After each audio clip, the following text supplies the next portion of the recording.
Chapter 11, Miro and Goemi. The twins. A tall, lean boy, who has seen the same number of moon turns as I had, was following me. As usual, he was wearing his distracted grin. His eyes were blank, so it was hard to imagine what he could be thinking. Sometimes he frustrated me, much like now. I asked the gods why they punished my twin brother to be like this when early on in our lives, he was as normal as I was. Then all of a sudden, he woke up and started drooling, like he was sick. Faster, Miro, I urged. I wanted to catch the Akea wine festival and watch the children display their powers before they were declared citizens. Aside from that, there was a lot of free food during the entire celebration, and all provinces would come to participate, serving their best delicacies and specialties. My stomach grumbled as images of the cakes baked by the palace breadmasters entered my mind. We have to be there on time. I was growing impatient. Miro Passip kept walking after me like he heard none of what I said.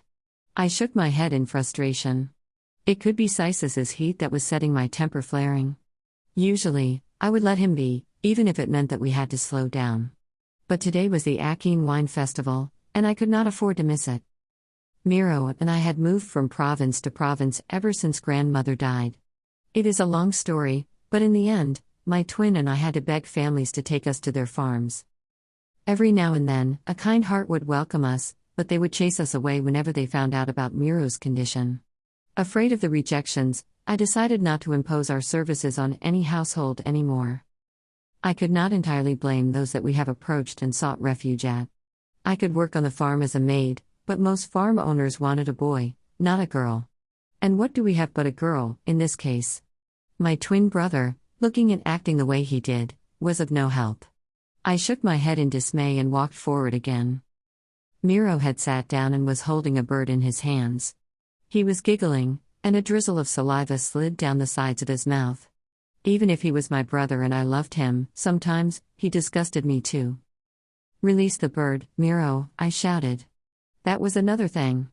I had to yell at him most of the time to catch his attention. There were better days, however, when he would understand me. But more often than not, I would have to talk loudly, like now. His blank eyes turned to look at me. He gave me a wider smile and then dropped the bird to the ground. To my horror, the bird was no longer moving. I moved towards it and crouched down.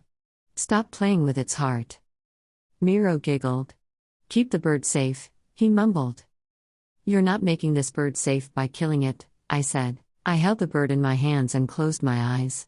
When I opened them, the bird's wings were already flapping against my hands. I released it and watched the bird soar. Free again. Miro giggled. "Festival, Goemi?" he asked as though he had no remorse for what he did. My heart softened, and I moved to wipe the drool from his mouth using his shirt. "Let's go," I said. Today, my annoyance was replaced with fondness because today, he remembered my name. I have always hoped that I could stop him from using his power. It was hard enough that his power worked gruesomely. But for someone who had the wits of a toddler and yet had such power, it was just cruel of the gods. Miro could freeze anyone's heart by just using his mind. Once he did that, I was the only one who could revive the heart. I had to touch the person or the animal within a few hours, otherwise, I would be unable to revive the heart. That was the limit of my power. No matter how fabulous it was, it could only be used to reverse what my twin had done. This is why I cannot leave him alone, not that I ever would, because my power complements his, and I had this fancy thing going inside my head that by staying with Miro, I was saving the world like I was some sort of unsung heroine. I held out my hand to him, and he looked at it. I moved it in front of his face, and he giggled before he took my hand. If I wanted us to travel faster, I had to guide him. The bird chirped and hovered above us one more time before it flew farther away. So free. In a way, we were like birds too. Except that birds belong to a flock and my brother and I don't belong to any family, I thought glumly.